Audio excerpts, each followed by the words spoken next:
Listeners be advised. The Soliloquy podcast discuss matters related to the human experience and many that are sexual in nature. Due to this, some conversations may surround triggering topics such as sexual violence, self-harm, abuse, and much more. Please be advised, a list of crisis and psychological resources will be available in the show notes of this episode. With that said, let's get started with the show. Ladies and gentlemen, may I have your attention please as we go through the following safety instructions. In the event that there is a loss of cabin pressure, oxygen mask will drop from the overhead. Place the mask over your nose and mouth. Breathe normally as oxygen is flowing even if the mask is not inflated. Be sure to adjust your own mask before helping others.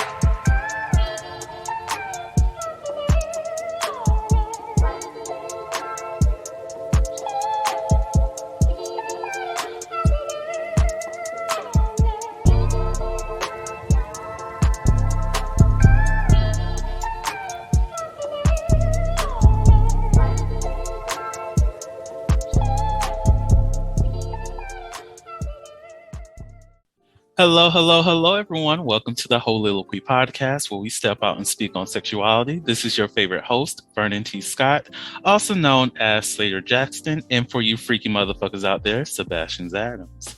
It is the end of motherfucking Heauxvember, and we're going to end this shit with a bang, and we're going to talk about some celebrity crushes. We are going to be talking about motherfucking Pussy Valley on fleek, y'all. I don't care. Do we still say on fleek? I don't care. I said it. Fuck it. We did today. We said it today. Yes. So, y'all, I have Tyrell with me and I have Shane with me. How the fuck are y'all doing? You know, we live in best life. Like we are about to go into a nice conversation because it's about to get absolutely wild. Absolutely. We finna talk about how the girls get naked. Yeah. Be shaking that ass for them, making, what would they say? Skrilla? Yes, making for the Skrilla. Making the straight Skrilla. I love it. If you don't got your floss on, put that motherfucking floss on. Let's pause. Now put that fucking floss on. We are getting naked today, y'all. We getting naked down in Pussy Valley. Look, I'm going to take the role of Uncle Clifford tonight. Shane already compared me to him the other day, and I'm still cool with it. I said in energy. And as I said, I respect that because I agree. I love Uncle Clifford. I love. He's like, I need the tea. Get out there and give me the tea. I'm like, I love you some Uncle Clifford. I absolutely adore that character. I'm like, yes, I love you. Like, I need all his fucking rules so I could just like learn these. Yes, I want this rule book. I need him to make a book. I will buy the hell out of that. I'm like 57. Hold up. I think the last one, if you can't make it to the water, bring the water to you. I think that was rule 1249. I don't know for sure, but it sounds about right. I just need a book. I just need them to go ahead and publish us a book. But I need this book. Yeah.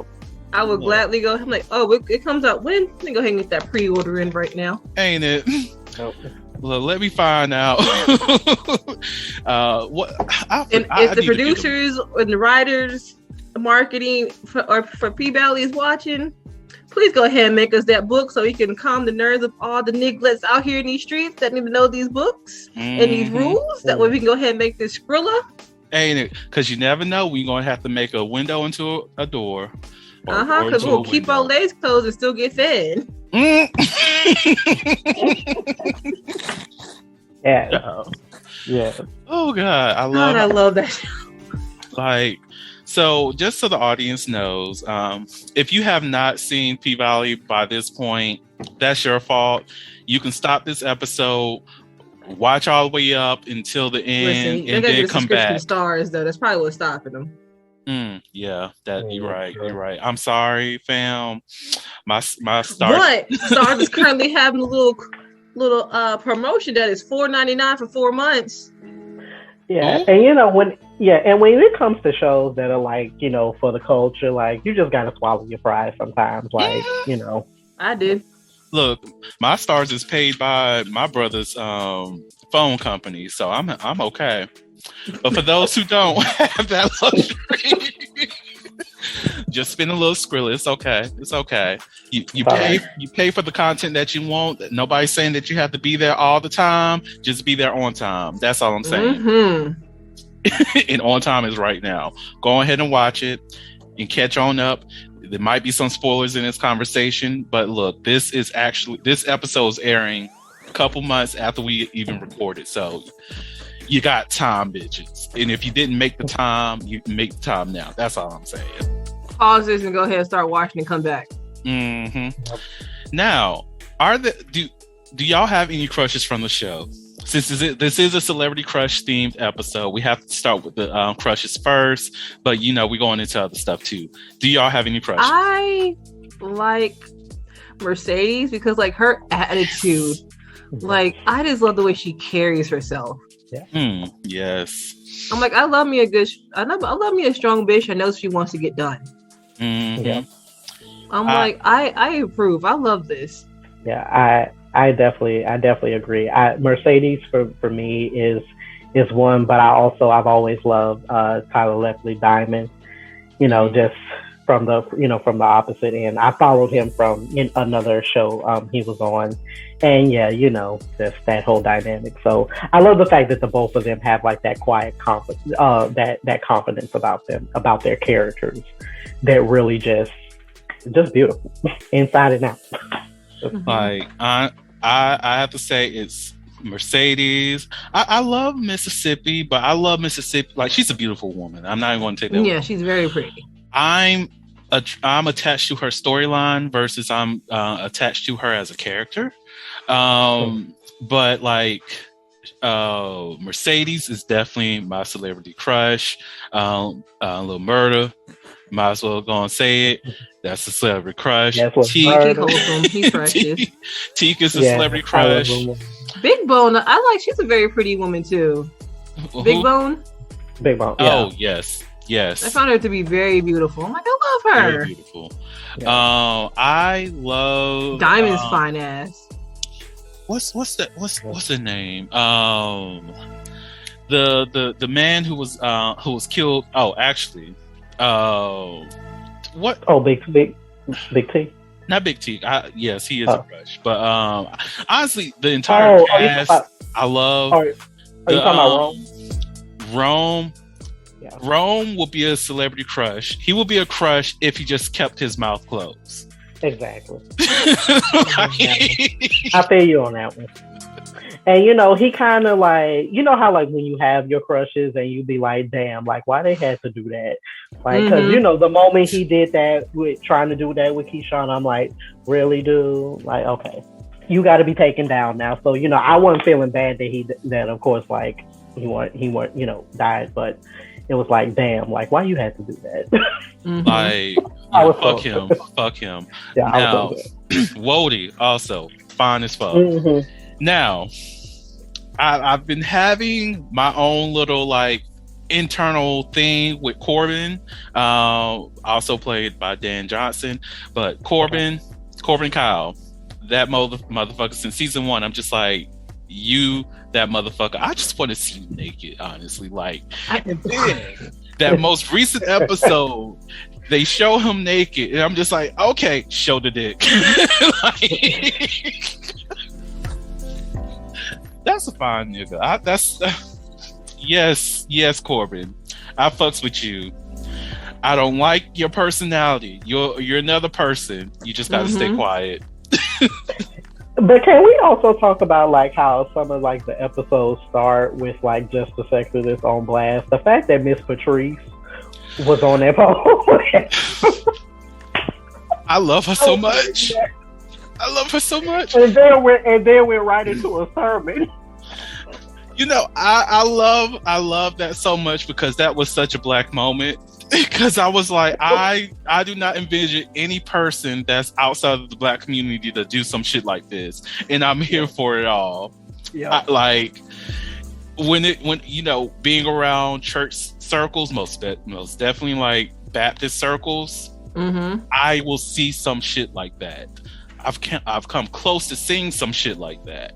So I'm that was home for me to see her on this damn pole, stripping damn near, and then going into a fucking sermon. I'm But but that's such a prevalent moment as is so much of this. Like, it's like the sexy characteristic of so many of these characters. Like, they just own who they are. Yeah. Like, obviously they're going through their own struggles, their ups, their downs, whatever. But like, a lot of these characters share that kind of similar aspect of they just own who they are. Mm-hmm. And definitely, and especially with Miss Patrice, like going through like this campaign and things like that. I'm like, that's how you run a campaign. You run a campaign from the nature of, yeah, I used to do this. Where you think my daughter get it from?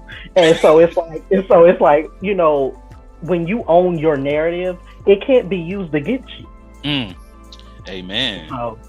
So yeah, I'm here for it. Since we're talking about the campaigns, who the fuck are you going to vote for? I'll do Andre because I don't like Patrice. Interesting. I respect your choice. I'm like, she did her daughter over so dirty and never apologized. Yeah, I just like that's the part that really pisses me off because she preaches forgiveness. Right. But I'm like, bitch, you never apologized to the person you hurt the most. Right. Yeah, I think for storytelling wise, I think it would be interesting to have Andre. In that aspect, just storytelling wise, but I like the fact that it's come down to Andre and Patrice, because I could see it going either way, and I think either way would be interesting. But I think for just storyline purposes, because of the fact like Andre's also involved with Haley, and we know that Haley can be shady, so it's like that whole can be. Well, is. Yeah, you're right. Is. Like, let's put it out there. I'm like, Haley, you need to calm it down, girl. This storm is a brewing over here. That's a lot of shade. So, yeah. I would definitely vote for Patrice.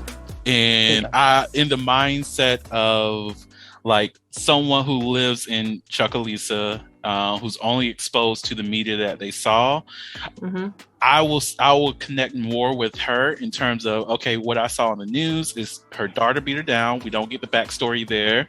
Then I get that they dug deep into her and they tried to slut shame her, and she owned that and was like, I'm me. I've grown for that. And now I'm just speaking up for the people, and I'm against this thing that's going to shut down businesses. So that will be the other thing that supports my vote for her. And then what she did with the poll, I'm like, bitch, yes. Like, I was not expecting that from a pastor. You did what needed to be done on that damn poll, even though, the moves could have been a little bit smoother, but you're an older person and you still did a great job. And I'm here for that. That's where Mercedes got her moves from. So she won my vote off of that. And I would think another aspect is when you think about the action of bringing the casino, because she recognizes that, oh, guess what? That's going to shut down a lot of the businesses in that area, which is one of the things that they don't talk about in the show, but they highlighted in one small episode. I think it was in season 1, or it might have been early season 2, when they were like, okay, the barbershops is going to be gone. Like, what are you going to do with that? Like, you got all these black businesses that you're about to build on top of just so you can bring in this white corporation. So in that aspect, I'm like, sis won the community. Does she really though? That's a good question. Because my question is like, why the fuck is this godly woman being beat down by her daughter? That's a good point. Because I have to ask questions. Because sometimes, like, listen, we all know the life. I'm like, an ass whooping like that don't just fall from the sky. Facts. Facts, because she was beating that fucking ass. Like, she got to prison, she continued it. Like, oh my God. When I saw the clip, I'm like, oh, damn. I knew they fought, but that was a beating. Yeah. Loki, we gotta talk about that jailhouse scene. I felt some type of way when all the women in the jail start going on Patrice's side, and they knew exactly what she did. I'm like, y'all are automatically forgiving her, and she still didn't apologize to her daughter. Well, this is my perspective as like a non-Christian who's watching a scene that delves heavily with Christianity. I've actually seen this a lot within the Christian faith. I'm not saying it's everyone or all of it, but it's like people can know, because there was a pastor that had a relationship with a girl when she was 14 all the way up to she was 18. Oh. It came to light in the pulpit. The congregation was like, "Oh, that's wrong." Da da da. And then this was like, "I know I did wrong. I know it was wrong. I repented. I da da da." And then people came and prayed with them and around them. I'm like, that's a crime. I remember that's a literal crime. And like that's happened on other occasions outside of that. Like they come to light someone like important to the church did something absolutely terrible. People were like, but as long as it's like, well, I repented and the Lord has forgiven me. Yeah. And also like within that scene, it really showcases like the justification that happens with, you know, aspects of Christianity and religion, because it's kind of like you said, they know that Patrice did wrong, but yet they are so quick to forgive her, because I think in the mind, it's like, yeah, she may have did what she did, but she's the mother. And, you know, it's one of those things like she must have had a reason to do what she did because she's the mother.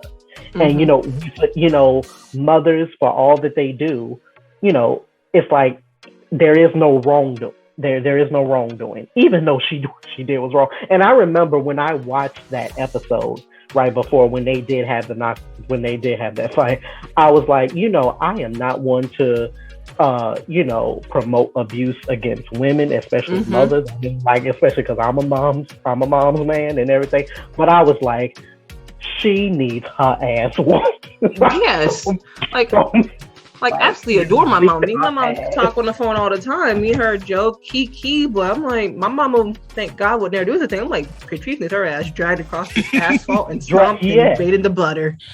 Because like for me to be a person who, you know, formerly nonviolent, and just to experience like that emotional impact of that, like, you stole my motherfucking dream. Yes, that she worked so hard for to get her child.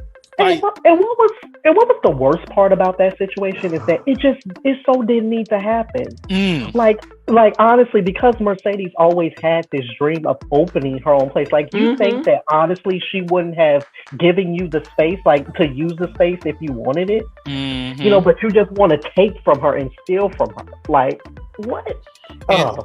She could have used the space as her church on the weekends, like Sunday, when she mainly needed it. Exactly. And it hurt me to the core when Mercedes came back and she was seeking she was on the curb.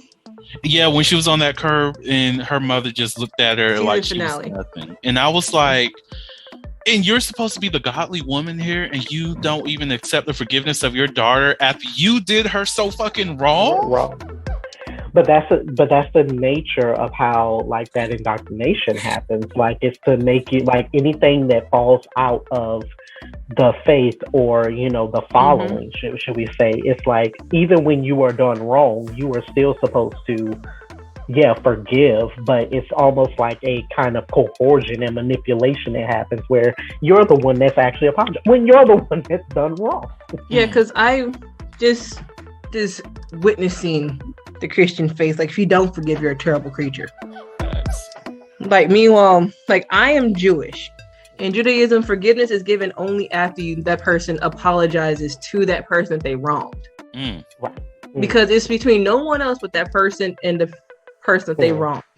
We even have a whole holiday dedicated to it as well, just in case you can't do it right away.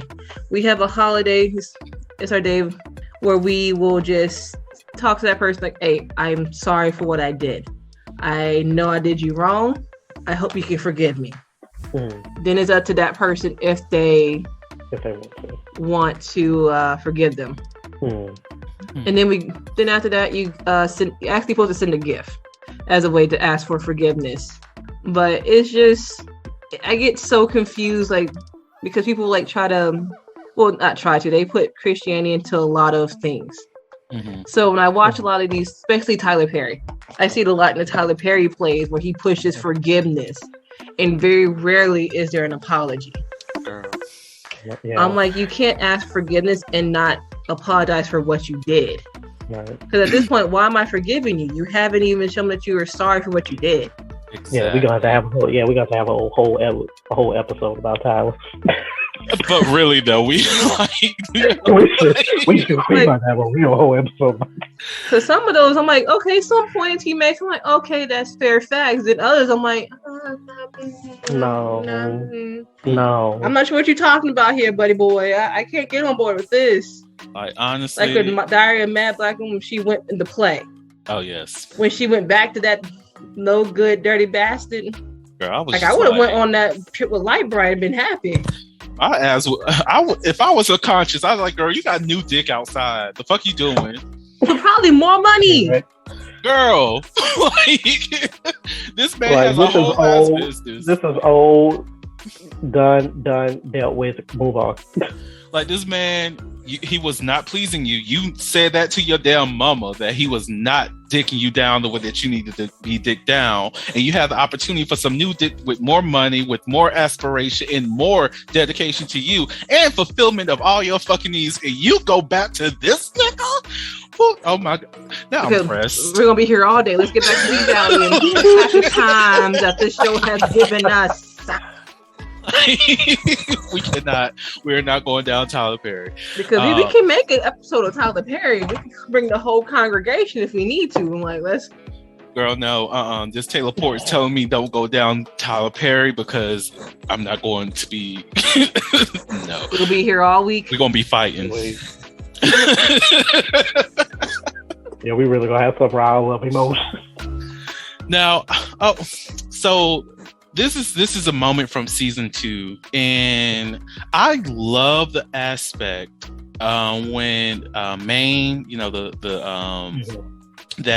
the dude, buff ass dude, the guy that got them the fake IDs in season 1. Him, yeah. Maine and Mercedes was in the room together, and he wanted to be sexual with her, and she was just like, "Hey, this is not what I'm looking for right now." I'm like, all throughout the fucking show, I'm like, I want them to have sex because I feel like the sex between those two would just be so passionate. And then that was the time that he decided to do that, and I was like, man, not in this moment. I could tell that she's not trying to hook up with anybody. And I love the fact that she vocalized no, and he even respected that. And I love that so much, because that's something that is not shown enough when people respect the no. And just, you know, it was all still good. He didn't treat her badly. He didn't lash out. He was just like, hey, I get it.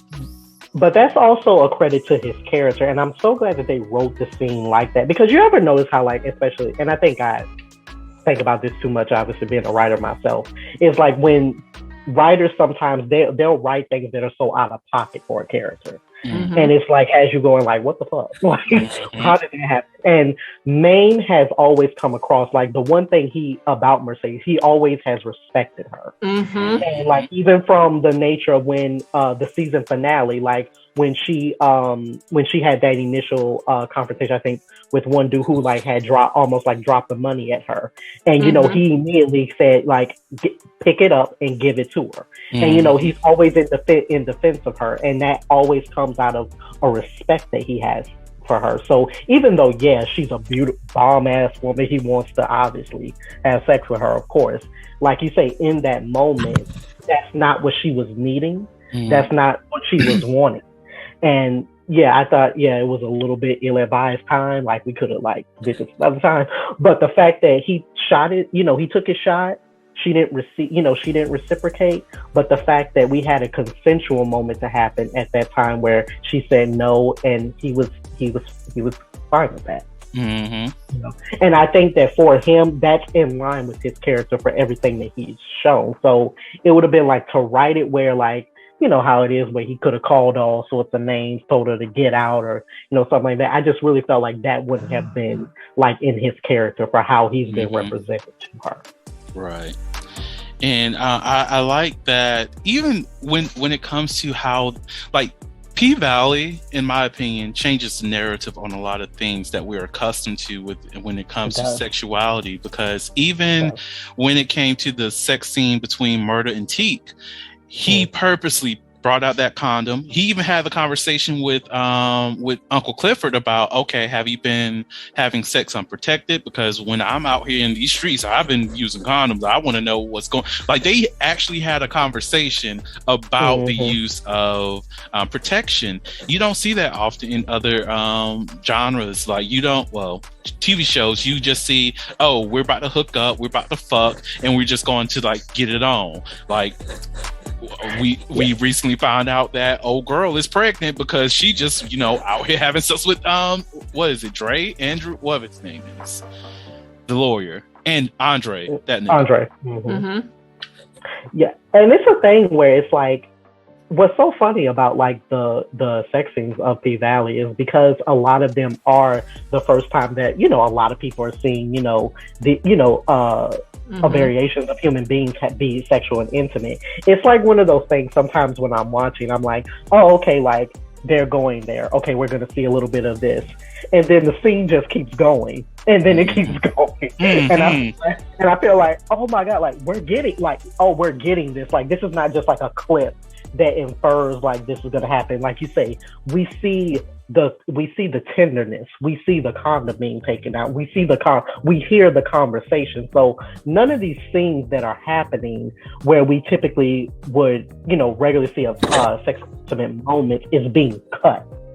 They're being, you know, done as fully as they can be, even for, you know, something on cable, and it's wonderful. Like it's one of them clutch a pearl moments. Like, ooh. Like the sex scene between Clifford and Lil Murda when they're on, like they're in the kitchen having sex and the fucking phone rings. That's a real sex moment. Like, you don't know when things are going to happen. Not all sex is going to happen in a perfect moment. Sometimes you get it on, and next thing you know, a phone call comes on, and I think Lil Murda was like, I need to get my dick out. That shit made me laugh because I'm like, I could see this happening in like a real life situation. Like, you trying to, like, you know that a lot of shit is going on with you. You're using sex as either a distraction or your connection with somebody that you love, and then you know that in the back of your head, I'm caring about what's going on with my Aunt Ernestine, and you get that call. Okay, is she okay? What's going on? And you know, he stops everything because he knows he needs to answer that phone. And like the realness of that scene in itself is like something that is really lacking in a lot of sex when it comes to like generalized TV shows. Yeah. And even in the flip of the script of how, like, I think a lot of times we think about sexual scripts or sexual roles, like, and Lil Murda has been a prime demonstration of that, where you would assume when we get the history of him and Big T's kind of history, that we know that, you know, hey, they had this, you know, history in prison, and it's kind of inferred that, yeah, they have, you know, hooked up before. But even just the nature of this, you know, it was such a pivotal scene of having, you know, two outwardly presenting masculine men to share something that was intimate. It was sweet at the same time, and it just went through all of those variations of levels. And then it kind of, and at that point, I loved how it kind of had made fans think about, like, oh, like, this is what like we know what Lil Murda does, like, in the bedroom now. And I love how in the very, like, not necessarily the next episode, but the episode after that, when him and Clifford are together, and of course, like, Lil Murda wants Clifford inside of him. It stuns fans, because what is bringing the message is that just like how you would think Lil Murda is this or Lil Murda is that, in an instant it can, you know, subvert those roles. So it's to make you say, like, yeah, I'm who I need to be in with particular people for a particular situation. Yeah, you know, that happened. So, but Little Murda struggles with that, though, because he wants to be who he is, but in order to be successful, especially in the rap world, he has to have this overly macho, straight persona, and that's been like the biggest contention between him and Uncle Clifford, because I'm rooting for their relationship because they were just so blessed together. I am too, yes. Because, but like, but that's also why, you know, Clifford gives Lil Murda that advice about, you know, you can't be everybody's cup of tea. Because if you do, you're not gonna have anything left for yourself. And that is, such real advice coming from Clifford himself. So, yeah. But Little Murder, he was a little, I'm like, look at this little wannabe rapper right here. Oh, but then he just grew on me. I'm like, I just want him to be happy now. Yes.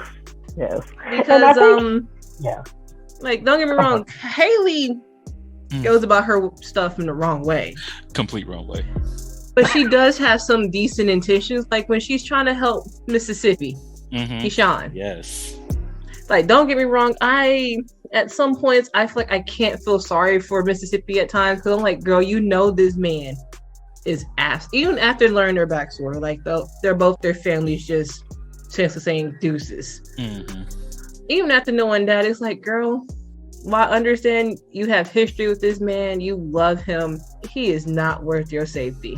True. You have two kids that are watching this.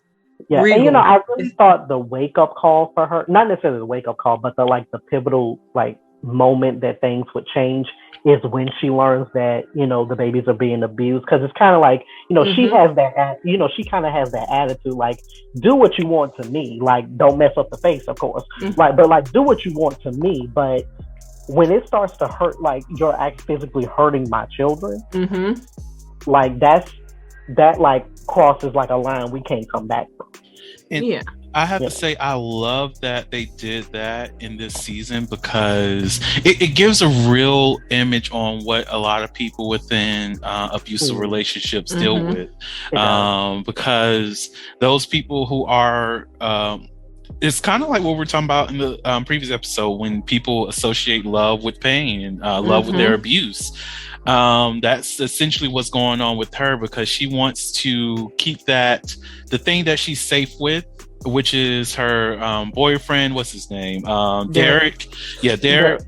Because she wants to continue with that, because she lost everything by being pregnant with him, so he became a safety net, even though she's the person who's like keeping the family afloat. But it's like he is her emotional safety net, because he was that person that stayed when the parents decided to let them go.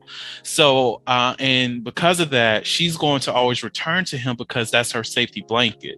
Because even when she showed up to her parents' house to be like, hey, I'm trying to tell you what the fuck I'm here for, but you shut me out. You won't give me the time to say exactly what I'm going through. And all she can go back to was Derek. So and with a lot of people who are going through abuse, they accept that, hey, this is what I have to deal with in order for me to feel safe, in order for me to continue to feel the love, in order for me to continue to be within a space where I know I'm trusted, or that I have the trust of you, or I have the opportunity to manipulate, because she knows Derek. She knows how to manipulate him. We saw that when she went on tour. To get back to the club. Exactly. So she has that familiarity. And the scariest thing is the unknown for a lot of people. But for a lot of people who've been abused, they're not going to leave that situation until it starts impacting other people, which I'm happy that they included that he abused the children, because that, like, when I saw that, I'm like, okay, she's about to get out, because I knew just from work with some people who've been in that similar situation, that once you touch my kids, it's a wrap. It's a wrap. But the thing is, like, I hate that it has to take that. Yeah. Because, like, Keyshawn, Mississippi, however you want to describe her, call her, she's very fortunate in having something that a lot of abuse victims do not. She has a whole ass family at the Pink who will ride and die for her. Like, they were literally was gonna die for her. Like is it Gidget? Gidget, yep. Gidget was like, she's this tiny little white girl. She was like, I'll take her and those kids back to my place. She said that with her whole chest. I'm like, she has a whole group of people at that club who will gladly take her in and her kids and keep Derek away, because I feel like most of those girls in that club could probably take Derek if they really put their minds to it. They can probably. They definitely could. Yeah. And then and then Diamond low key. It's not even low key. We all knew Diamond had feelings for her. Yeah, but and that's what hurt your heart the most. Like, you know, you had this man who obviously you're attracted to put his life on the line, was literally fighting. I was still kind of hurt. They got him fired from the Dollar General, though. True that. I would throw her ass in the river. I was salty about that. I was salty, but but then like she knows this how Derek is, but she willingly puts herself in like a danger zone. Like when she ran off to go on tour, I'm like, girl, because like she did fall into the hype of her own self. She did. She fell hard and started to make some decisions that if Derek would have found out about them fully, I couldn't even guarantee the girl be still around, you know? Yeah. Because it's like, honey, I can understand you want to get this bag, become famous, but you also got to remember who the fuck you got to go home to. Yeah. Like, even from the start of the relationship, the fake relationship with Lil Murda, I was just like, girl, your boyfriend's beating you up solely because you're out here stripping. And now you have the entire social media ecosphere thinking that you're in a relationship with this man, knowing that he is your baby's father and you're living with him. Now he's looking like, you know, in the mindset of masculinity and toxic masculinity at that. Now he's looking like a lesser man for those people who know the situation, and it's just like, this is a lot of shit. Because Little Murder brought it up. He was like, are you sure about this? As he tilts her face. Yeah. Right. I found it low-key like interesting how everybody knew what was going on, but I feel like they all had like this energy is like we're tired of talking to you kind of deal. That's what I got from all of them. They're like, we're just going to handle it as it comes, because like I feel like they've all had these come to Jesus meetings with her, like, girl. But now they're like, And that's why I really liked how Haley mentioned, like, okay, well, I see you haven't used my gun yet, because it's kind of like I said what I had to say to you, and it's like, look, we gonna kill this motherfucker. Like, what we doing, girl? I got you the pink. You stole the pink Glock. Let's not forget, you stole my gat. I had this motherfucker up here trying to kill me. I came back to my locker to grab this shit to find out your bitch ass couldn't even pull it off at your fucking husband, and now here we are. You still have used. Coming when Haley first did it, she was like, you know, here's a combination. As she like, woo. Yep. Like, but I did think it was like really good of Haley to give her, was it a cell phone, an unregistered cell phone, and like some other things for her and her kids to get out. All she needed was money. I'm like, girl, if you would have just told everyone else at the Pink what you had planned, they were like, let's get this money for Mississippi. They probably been turned up. It's like she about to finally leave this motherfucker. Girl, if she would have told the people at the Pink what she was planning on doing, the kids would have already been at the fucking club. Let's be real. But like, I will say, in terms of like, I understand why everybody just normalized her abuse, because when it comes to people who are in those circumstances, there's nothing that you can say to get them out of it. They have to make that decision on their own. It's like, either you are going to be willing to beat a dead horse until the horse comes back 18 years later, or you let the horse rise like Jesus whenever they want to. So it's like, you just have to choose the battle that you want to fight. Yep. Like, I would also like to point out something. Like, I had been waiting to see, because I was really interested to see how this scene would go down, and also I was really just kind of like disappointed, because they had been building the sexual tension between Haley and Andre for so long. God. And it finally happened. I was thinking like, okay, this is gonna be like fire. Like, I'm gonna feel something. I was sadly disappointed. Like, I said, at the end, I'm like, that's right. Exactly. They should, okay, that happened. They should have out my house for that. Like, my get out. My view is that they should have fucked the night when Haley really had all that shit on the masquerade. Like, they should have built that sexual tension from that moment and let it carry the fuck on, because one, bitch she was dressed to the fucking gods. Yes. She checked this white woman. She checked the Corbin ass. So the white establishment, and she checked fucking Andre too. She checked every motherfucker that was in this damn room. And I was like, that is a sexy ass bitch right there. And she had the control. She had the power.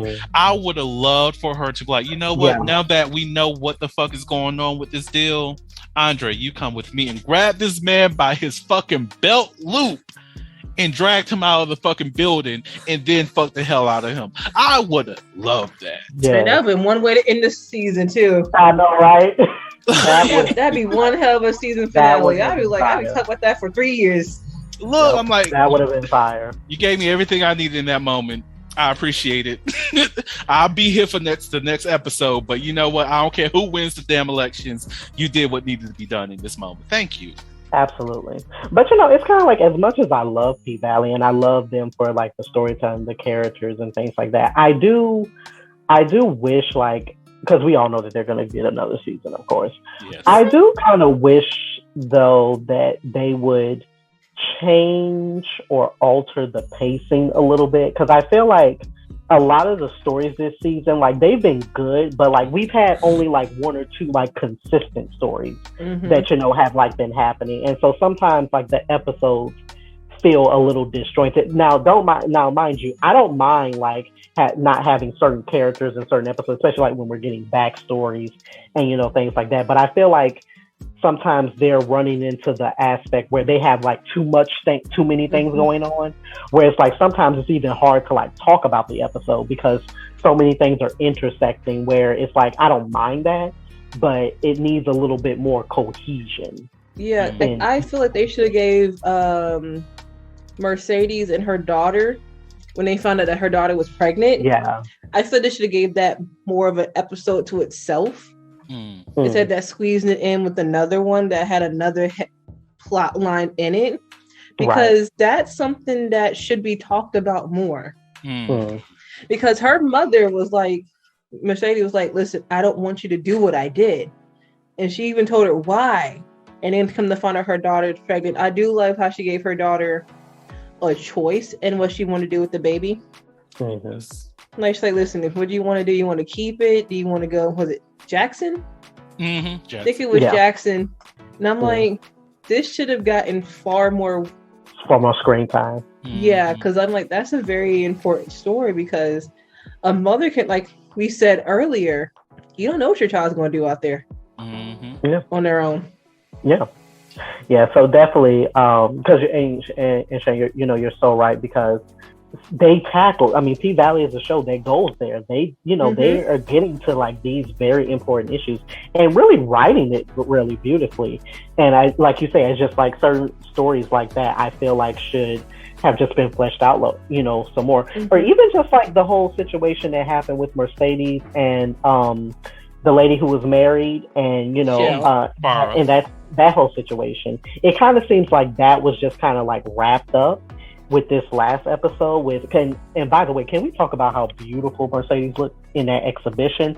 When that exhibition was shown, ooh, real good. Ooh, like, she's a beautiful woman in general, but I'm like, damn. Her in art, like the Mercedes experience, I am here for it. Oh, they didn't. He's validating to go up and have their own little exhibit just out there, because I would gladly drive. But it's kind of like, bringing back to my point, like, it's kind of like, I feel like that story though has like wrapped, and I would have wanted them to like explore that. I would have wanted them to explore that more, especially with Mercedes arm, with her shoulder still being, not right, and even if she gets past it, still, as she was saying to Clifford in one of the recent episodes, it's like she's like 5 years, past her prime of what she wanted to doing this. And so it would have been interesting for her to explore a different avenue of like stripping, but also using her stripping as art, like maybe like in the art world, or like something like that, like what I cannot remember her character's name, but what the lady tried to do and tried to exhibit for her. Like that would have been something to kind of like explore, I think, a little bit further. But it seems like that's just going to kind of be a story that just kind of comes to a close. Yeah. I do. You're right. Like I do feel like they should probably like flesh it out just a little bit more. But I do feel like they're leading up to a spinoff. Probably following like Mercedes, because like she's said it. It's been said to her. She's experienced. That's probably contributed a part of her anger. Because let's be real, Mercedes has a lot of reasons, and rightfully so, to be very upset. Oh yeah. So it's like if they gave Mercedes her spinoff just to explore, like one, her relationship between Shell, the father of her child, and her relationship with her mother, just a little bit more, because I feel like there's a lot there. There's a lot to unpack. Because Mercedes brought up a lot of things her mother used to do to her. I'm like, I need to know what's going on, because it sounds like she got into it because of her mother. And I feel like there's a lot of sexual trauma that is not necessarily talked about within the Mercedes storyline, because like you said, it's very vague about what her mom used to make her do, because she even mentioned like on that scene when she was going to when she was talking to her mom about the possibility of getting an abortion, she was like, but you're out here making me do these things for these men. Like, so it's like, even with that, I want to know exactly what that phrasing means. What were you having her? Because her mother was a waitress, and I think she was she a stripper or anything like that? Well, they indicate she was a hoe, but they don't ever talk about what kind of hoe. Like, was she just sleeping with multiple? Because hoe's a very blanket term, right? Like, right. I don't know if she's sleeping with multiple men. If she was down at the Pink too, Like what's going on? Because I feel like there's like you said, there's a lot of trauma in general surrounding Mercedes' story, and a lot of it is surrounding her mother, and another part is her child. I'm like, I feel like we need to know how old Shell is, because she seems like she's like not much older, but like she's older. So then it leads to the question of like, how old was Terica's father, because she indicates that she got pregnant young, and she was talking to her daughter about being used by older men. I'm like, that sounds like experience. And it was that scene in the first season when she goes off on the little girls for being on the internet, shaking their ass and shit on Snapchat, whatever it is. That's when I realized, in terms of like understanding trauma and trauma responses, that for her character itself had sexual trauma, because she's experienced having sex with older men, be it either the one dude or multiple. Because she's like, y'all don't know these motherfuckers out here. Like, y'all over here shaking your ass and all this other stuff and whatnot. And that one young girl was like, but isn't that what you do? It was her daughter. Her daughter. I was like, and even when she checked them, checked her, I was like, that was actually an appropriate check. I'm not even gonna lie. She was like, I get paid. I'm like, you damn right. And y'all shaking it get for some free. Money for it. Get something out of it. Damn. Right. Yeah. Something other than a baby. Yeah, and it's kind of like, I don't know, like I say, I love the show, love the writing, but there are certain things that I do wish like were just altered. Like certain parts of Haley's storyline, I actually wish were given to Mercedes. Like the whole aspect of like owning the club, or being like the manager, or something like that.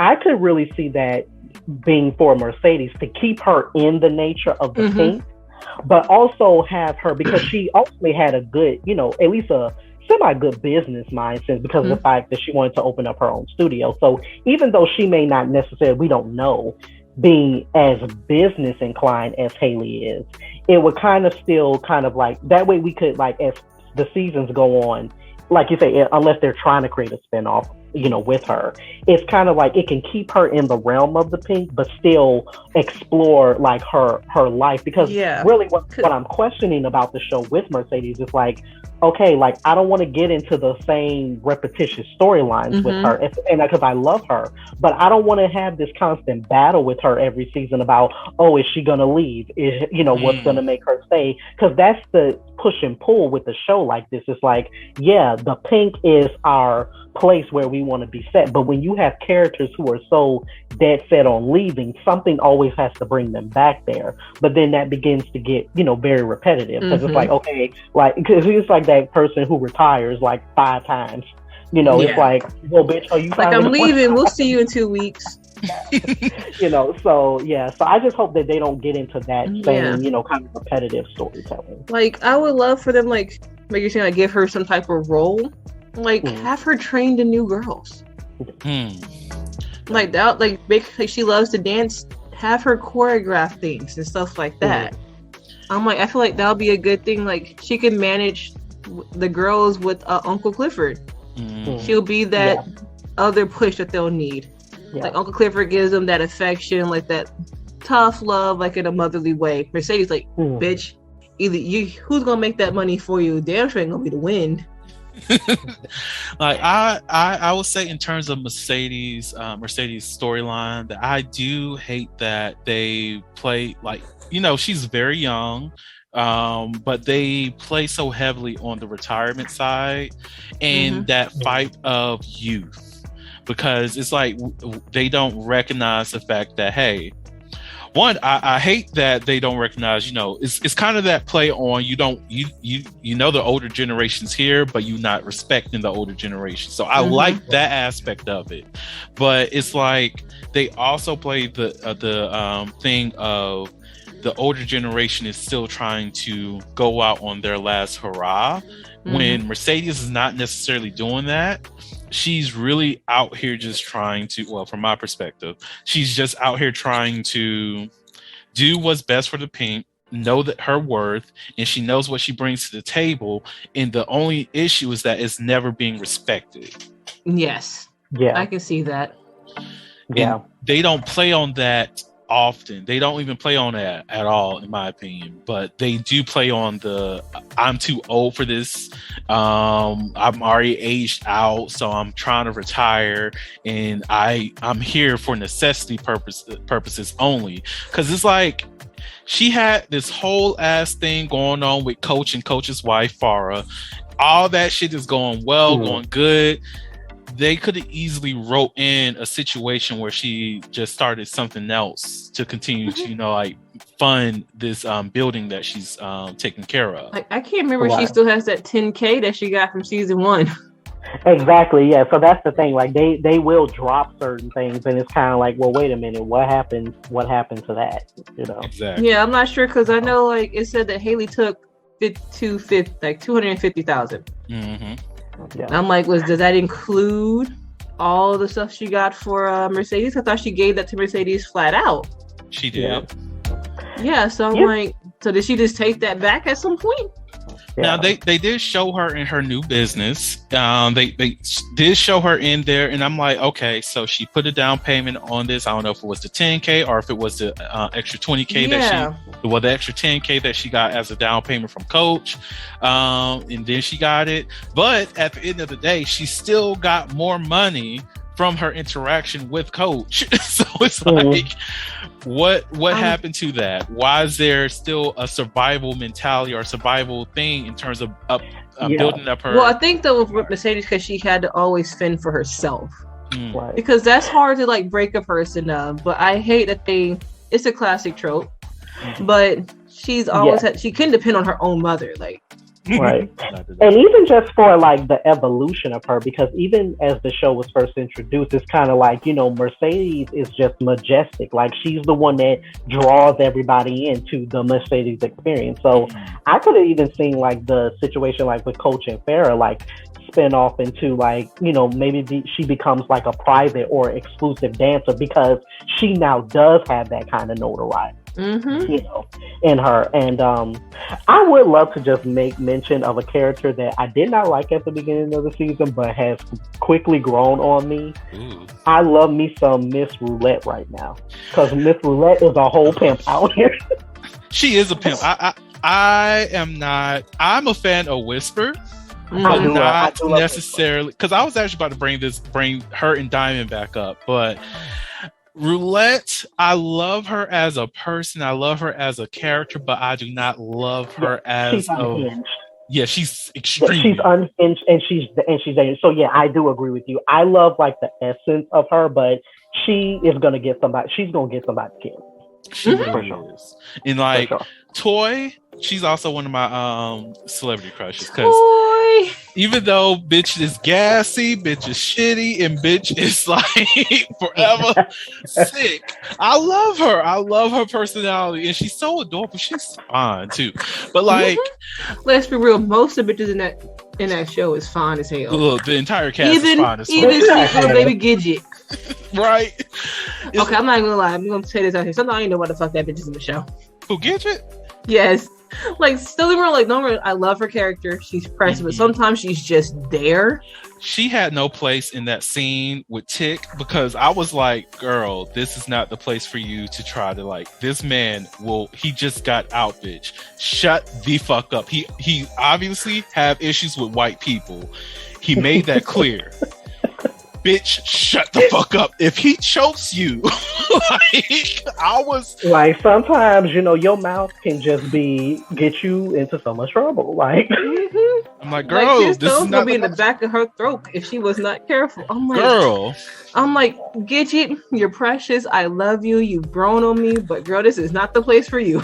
So you have to choose the right battles. Like, I understand. My ass would have done. I walked outside that door like.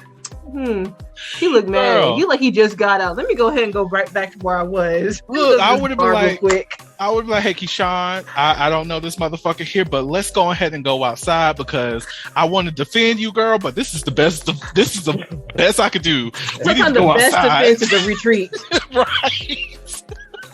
Because she was trying to get punched in the throat. I love Gidget. She's a ride and die bitch through and through. But sometimes I'm like, Gidget, girl, this is not the place for you, baby girl. You need to be somewhere nice, looking on like a margarita, just sit back and relax. Like, go sit down somewhere, please. I would have if I was Gidget. This is a Rome problem, not a my problem. Mercedes, girl, let's go ahead. I was not invited into this conversation. I'm good. Yeah, but even adore her character with her pretty ass legs. That's what they always say. Yeah. But Verna, I was just really agreeing with you. Like, the thing about I think what I really like about Roulette as a just as a character is that complexity that she has, because we've seen her be very vulnerable with the guy that kind of like had her up against the wall. Like, we've seen like her like very vulnerable moments, and obviously we saw by that hotel room scene why she's called Roulette. Bruh, that scene. So it's like she is the type of character where she's dangerous, she's unhinged, but she knows how to take that power. She knows who she wants to be vulnerable with. And that is what ultimately makes it so like I'm so scared for Whisper, and I'm so scared for Toy, because they are not women who are accustomed to that. So they don't know those P's and those those P's and those Q's. And when you live a life like that, like you gotta be on top of your game. So that's what my only fear is. It's not because of who Roulette is. It's because she doesn't really care about the fallout. Facts. What happens. So it's kind of like, yeah, she's gonna get to a point where she just is gonna get somebody killed. She really like if she thought through a lot of her actions, that's the thing that will really bring me into her side. Yeah, it's just I don't want her to be the cause of other people's trauma or their downfall, because she's not trying to like factor in what her actions and will lead up to, because she's putting the pink into danger because of her actions, knowing the rules, and then she's bringing Whisper into the situation, and now she's bringing Toy into this situation. It's just like Roulette crossed me as a person who acts first and thinks later. True. Exactly. And that can be fun, like outside of the work situation, but it can be also very dangerous. Right. Yeah. It's and like, when you we could die, but where's the adventure in that? Hold up, bitch. Right. Don't nobody want that. Right. Now, one thing I want to bring up, because I love that they like decided to dig deep into like spirituality this season, in terms of like voodoo, or even just the third eye, because Whisper is a third eye character. We have to claim it what it is. And then you have the Reiki with Diamond, as well as his voodoo practices, and I love that they brought that into the season. I also hate it because it's like, I did not know the P-Valley is going to be like a horror series now. I did not know that this is going to be something that I'm going to be scared to watch, because I don't know when this motherfucker is going to come out the ground the next time in a pool of fucking water trying to reach out for the motherfucker. I don't want to see that again. That shit was scary. I also loved it. But I love how they brought that into the season at the same time, because it touched based on episode 3 of Lovecraft Country. And I have to say that because that episode 3 of Lovecraft Country was like some other shit, and I loved it because it was like, oh, we got black spirituality because it's a black motherfucking show. Boom. And now we have P-Valley, and they're just like, hey, voodoo, hoodoo, all of that is something that is present within aspects of the black community here in America, as well as where he's from, which is Louisiana. So he has those practices already. And then you have this additional character who has third eye fully awakened, and she's like, oh, girl, I hope you're ready for twins. Like, bitch, you. And I love the fact that, you know, Katori and the writers were just like, I love how they were just so unapologetic when, like, you know, of course, like the backlash and things like that started because of showing those things. And it's like, one, you have to realize where this show is taking place, or the fictional town of where this show taking place. Like deep in the South, like that is Mississippi, Louisiana territory. Like that's what, you know, is known for those spiritual practices. 2, it's done in a way that is not whitewashed. You know, as to say, so it's kind of like, yeah, I get some of, you know, the reservations, especially if you're not obviously accustomed to watching, you know, certain things. So it's kind of like certain people, and like I remember reading in the comments, they were like, yeah, I the whole thing that happened with, you know, Haley, Mercedes, and Clifford shooting, what's his name in the back room. It's like there are hints, like that. Montavious, right? There have been hints to the fact like his spirit is still haunting, you know, that room. And so I think it's good to play on, but I think like for a majority, like a good majority fan base, is something that I don't think that they want to like play on for too long, because it gets you in, like it gets like under your skin, you know, for some reason. And I'm not saying that for me personally, but you know, I can, like, that's what a lot of fans are saying when it comes to like things like that. I really appreciated those scenes because I did spend a good part of my childhood in Louisiana. Like I grew up I will fuck up some Cajun food in a heartbeat. Yeah. But I'm used to the voodoo and the stuff like that because it's very common. It's literally part of common life. We just know to respect it. Exactly. It's like, because most of the time they will not bother you if you are respectful. It's the same thing with anything. But mainly it's about being calm and grateful to the spirits. Yeah, exactly. Like when they were like doing the cleanse for COVID regulations and whatnot, I'm like, so are we going to have somebody come up in here and sage this motherfucker? Like, what are we doing? Like when Diamond went into that fucking room and got into the puddle, I'm like, motherfucker, you understand what happened there. You understand what needs to be done within that room. Why are you not doing it to cleanse the fucking energy? Like you already have the negative energy protected within the ring on the altar and all of that to keep that for safety purposes, but you still have not cleansed the impact point, the moment where his spirit left. Why are we not doing that? Like, when that episode happened, I'm like, okay, is he going to cleanse it now? Like, when is this going to happen? When are we going to get to the point where we are actually going to exercise the negative energy that exists in this fucking room?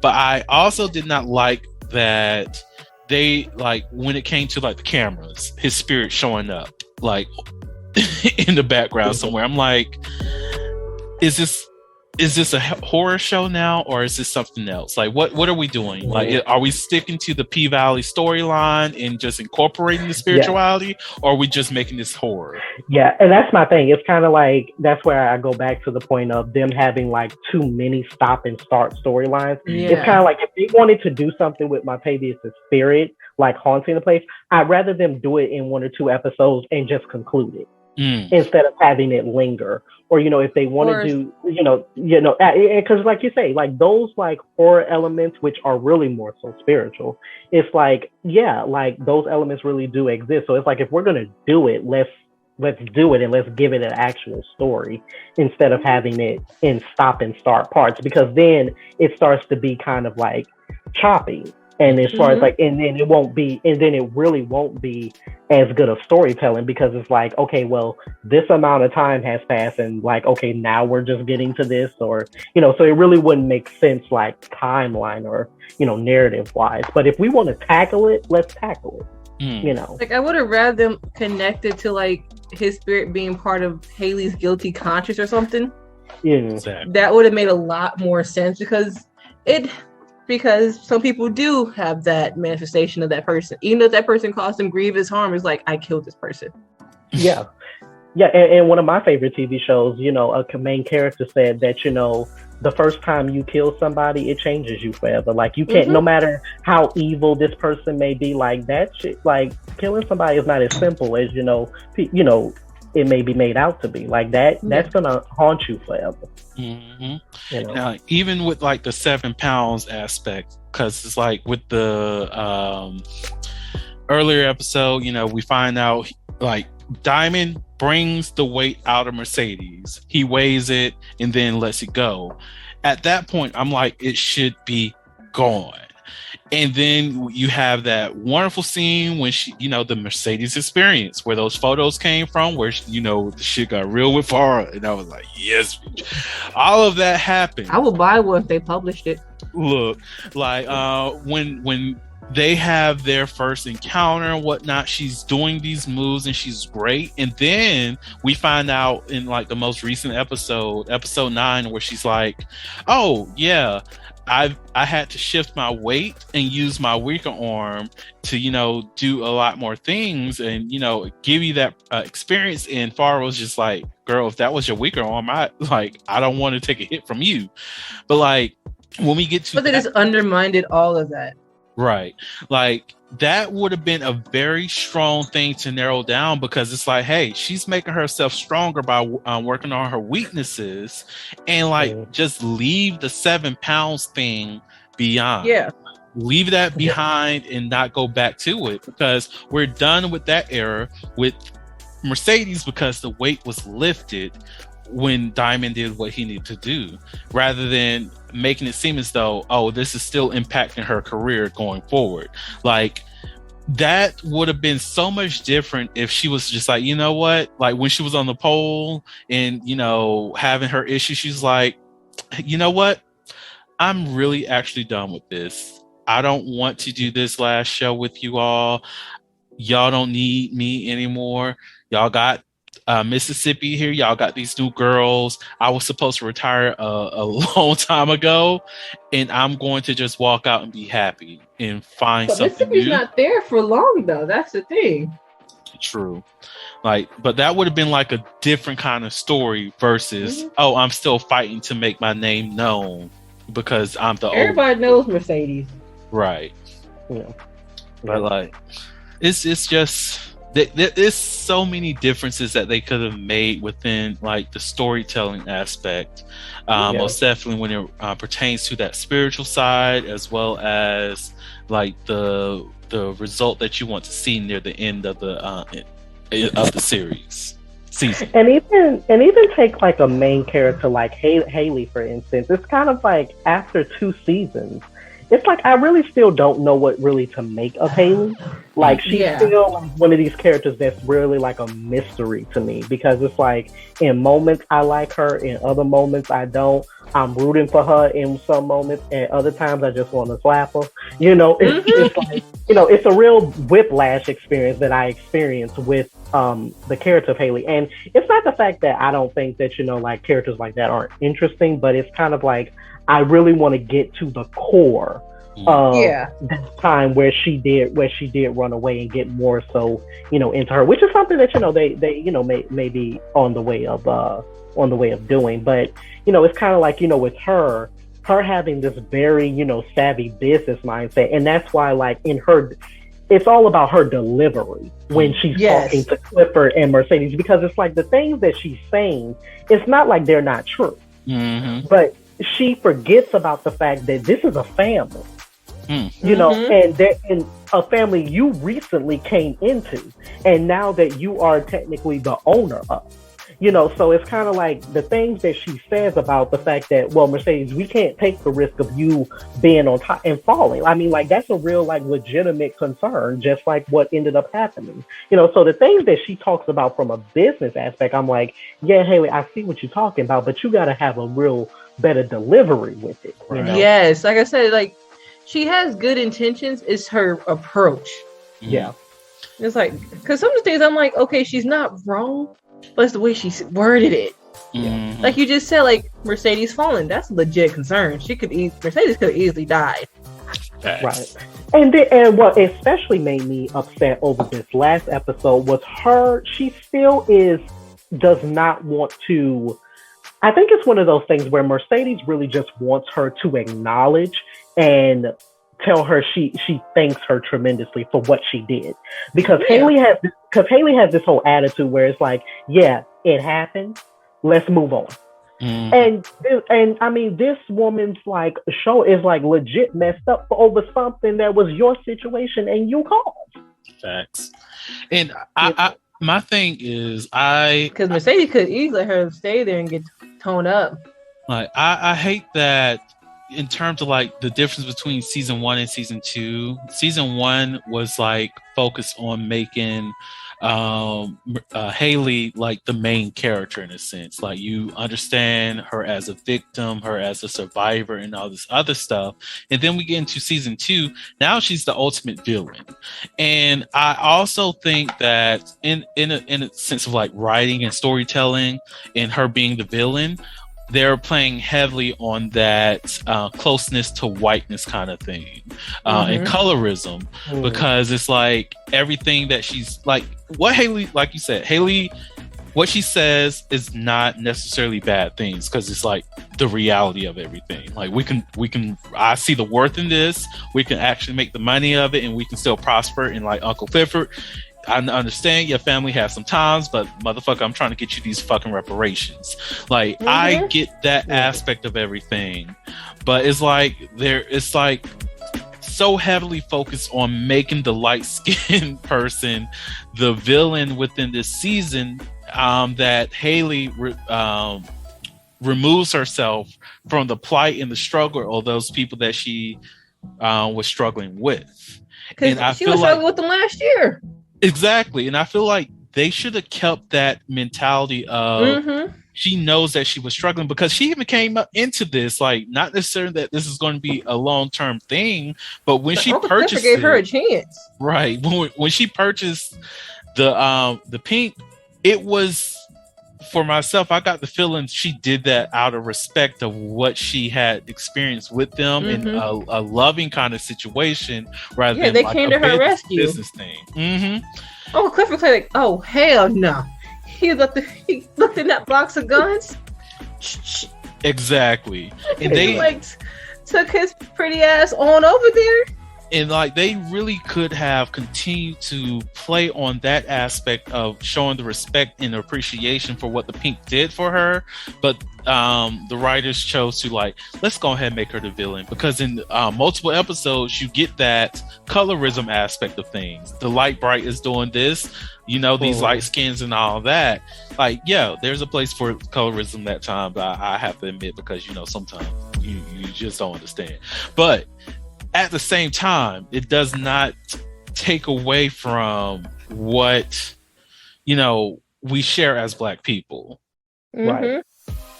And even like the same trope, I feel like kind of is, I'm hoping that they don't go down the road of is because as much as I love Clifford and Lil Murda, I don't want to keep rehashing this whole thing about, you know, Clifford has made it very known about the fact that Clifford is not going to be anybody's secret. And the fact that Lil Murda has this career, has this image, you know, that he has to maintain for his music and his business, that's always just going to be a point of conjecture for them. So it's kind of like, certain of these stories it's just, I wish that, I don't think that all stories need to be wrapped up in, you know, an episode or a season even, but I just need the story to go into different beats. You know, to have a situation where Clifford and Murda's like public and private relationship is tested in some sort of way, and see how they can either rise above it or will it be the beat of them. But and so it's like, as much as I love the conversations and I love the dialogue that happens, one thing that gets me about shows though, as far as storytelling, is I don't want to keep rehashing the same beat all over again. Like, let the story move into new dynamics. So as much as I love the both of them, I am really concerned about the fact that both of them have made their positions really clear. Now, if they just want to, you know, have like what they have in now, hey, I say what I say, you say what you say, and we just come together and we just, you know, get it on, then, you know, let that be that. But at some point, I think because of what they both mean to each other, that's obviously not all that's what's gonna happen. So I am just hoping as we end this season and we move into a new season whenever they come back, that we just continue to evolve the stories and not rehash the same beats over and over. Because like, even when it comes to the concept of selling the Pink, Uncle Clifford is okay with selling the Pink. Like, he mentioned that with Haley. Like, he was like, hey, if you can get that $10 million and I get my 2.5, life is good. I appreciate it. I'm here for it. But it's like, they still have that, they write that mentality that he's against it throughout the season, because it's like, we've already learned early on that he's cool with it as long as that we get the right price. The people don't go away, we can start it up anew somewhere else. That is still perfectly fine. Yeah, because what I picked up from Clifford, the Pink right now is just a place. Like, the building is just a place. The Pink is a mindset. It's a family. You can't take that. A building can burn down and be replaced. You can't replace the people. Right. And that's why I get what Uncle Clifford's standpoint is like, if we got to sell this building, so be it. We can open another one somewhere else with better parking. Right. So, all right. Because every time I see them, I'm like, damn, this parking lot is rough over here. Yeah. So, since the episode has to end soon, I want to ask this question. What is, if you were like the mayor of Chucalissa, what would you do in terms like moving forward with the casino or not going with the casino? Who are you as mayor of Chucalissa? So let's start off with, since, you know, ladies always get the first go. I'm sorry, Shane. I'm going to go with Tyrell. Yeah, I have no problem with the go. I have no problem with the go on, boo-boo. I think for me, I think I would try to find a good balance of both, because we all know that casinos are a mind gold of a business, and we know that a lot of times major casinos, they thrive in smaller towns and locations because that's what attracts people to that segment. So I don't see why we couldn't have like, because like for me, for instance, and I'm just going to sum this up real quickly because I want to hear Shay's opinion. One of the reasons why I've always wanted to visit Las Vegas, which I still have yet to go, is because I want to go see a burlesque show. It's not really to gamble, but I've always wanted to see a burlesque show. But I feel like I would try to combine the ideas a little bit. Like, do you know how much money people would pay to come to the casino, and get the Pink experience? Mm-hmm. Like, so for me, I would have the Pink inside of the casino. Like, do you know what kind of gold mine that would be? That's my thing. I'm not gonna lie, I was on the same board putting the Pink inside the casino, or just make an entertainment district. In general. Yes. It's like we can have the casino here, then like further up the street or whatever, we have like the Pink and some other things, but put the Pink in a bigger building, make it 2-story. I'm like, listen, we're gonna make this entertainment district, we're gonna make it right. It's gonna be nice, bright. Then we have a nice ass sign. It's gonna be pink, of course. The Pink. The Pink. Like, I'm gonna make it 2 stories. Make sure it has a nice office with working air conditioning, a proper kitchen. Yep. Like, if we're gonna do, like I said, we're gonna combine it because the Pink is a part of town. Exactly. Yeah. It's part of their history, so we need it there. Yep. And at the end of the day, regardless if you love the strip life, if you demean the strip life, it's like at the end of the day, everybody always want to see the color of one thing, and that's green. Mm-hmm. You know, it's that like paper. Whatever gets us all paid, I'm here for. And we're going to use that green from the entertainment district to uplift the other communities. Like, we're going to dig some good schools. We're going to do everything. Not private schools. I want to ban private schools. I'm with you on that. Yes. Because a lot of cities like to give all their funding to private schools and leave the public schools in the dust. Yeah. I'm like, I'm sorry. If you want a private school, get to help my city. We're going to have nothing but regular schools here, charter schools and all like that. What's good? Like, I dare to come to my office and fight me because I will take off my shoes. Like, let's go. Meet you outside the grass. Don't make me break my feeling. Got to touch the grass. Like, for me, I feel like I would go for community support first and have the community build the casino in terms of like, hey, we got this going on. We're going to sell these lands and everything, whatever, and get that in the like connection to like the random ass rich ass white man who's trying to build this and make profit off of it. Because I want the profit to be within the community of Chucalissa and not this private owner who's not going to really be living here. So like have that community support and just be like, hey, we're going to include the Pink, so that we have our dancers. We can even have a late night show where we got the nudity going on. We have, since they're going to displace like a barbershop and let's say a salon in that too, make sure that those people who are going to be displaced are going to be the primary people that we're contracting with to make sure that our dancers are looking on fleek. That way we have that going on. And then we build this casino up in these locations. And guess what? The funds that's going from this casino is going back into the community to make sure that we are all sustainable in that way. That's Mayor. That's like, that is what I see with Mayor. I just love as a collective, all three of us have like the same idea essentially. Exactly. Like, we understand that this casino is going to bring in money. And what do drunk people like to see more than anything? Titties and ass within distance. And it's one of those things like you would think like if more people had the mindset of how can we work together, even if it is just for the money, it's kind of like set your ego aside. That's the hardest part. And that's the hardest part. Most people, they can't do that.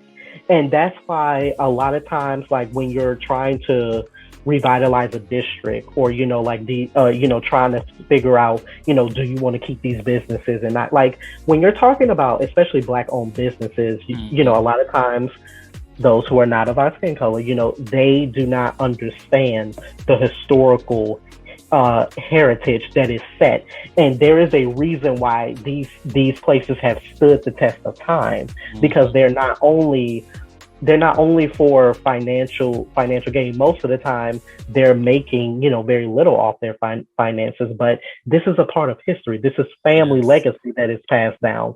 So if you could take that and use that in a productive way that gets along with the nature of what's coming in our pocket, you would have a gold mine.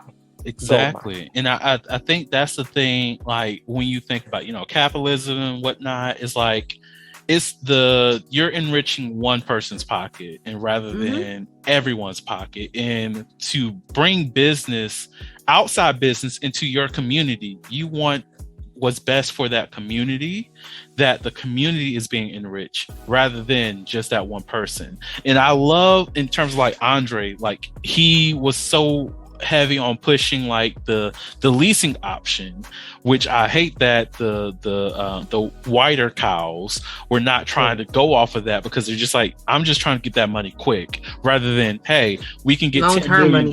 Like we can get all it's like, you want this money quick, but I'm trying to set you up for something that can be sustainable to you. And you get more out of that because you are doing this long term rather than a one-time deal.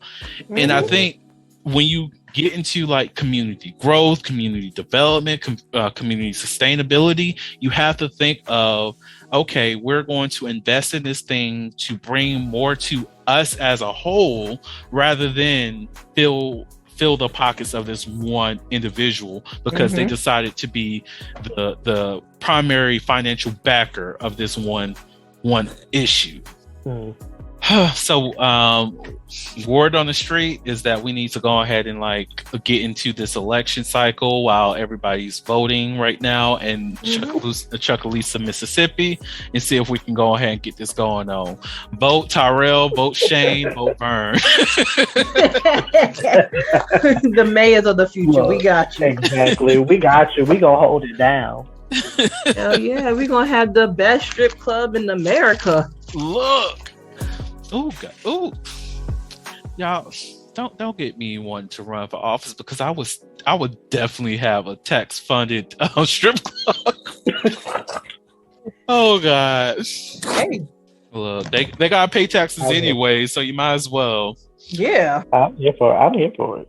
Oh, on that note, thank you so much, Shane and Taco, for coming up to us. We're gonna be the best mayors ever. We're gonna have our pretty ass pictures on that wall. Like, what's good? Look, hello. I think this is the best way to literally end Heauxvember. Is like, look, we running for mayors now. Oh yeah, we gonna hold it down out here. You gonna have some good ass wings. Ain't it? Yes. So, thank y'all so much for coming on to the podcast. It was a pleasure. Always. I love y'all so much. For the listeners, just to let y'all know, the podcast is going to be on break until March. Y'all motherfuckers better, if you're new to the podcast, rewatch some, listen to all the old episodes. Look, I've had too much drink at this point. The wine is hitting. I'm good though. So whatever. I don't know what my words are saying. So go back, listen to fucking episodes, catch on up, and get ready for whatever March brings to us. Season 2 is coming. I don't know the first Wednesday in March, so I'm not going to lie to y'all motherfuckers today. I might release something early. Who the fuck knows? I do whatever the fuck I want these days. It is what it is. Now, thank you all so much for listening to the Soliloquy Podcast, where we step out and speak on sexuality, just in case no one else told you this today. And please let it last for this break. You are beautiful. You are worthy of happiness and joy. You are enough and then some. You may not live up to the expectations of others, but that is okay. That's the problem. Ain't it? You are only required to walk in your own shoes. May each day you live lead you towards abundance. With that said, love you all and see you next episode. Bye. Bye. Bye. Thank you for listening to the Soliloquy Podcast, where we step out and speak on sexuality. You can subscribe to the podcast through your favorite podcasting app and find us on the web at www.soliloquy.com. That's www.heauxliloquy.com. Share the podcast with your friends and join the conversation.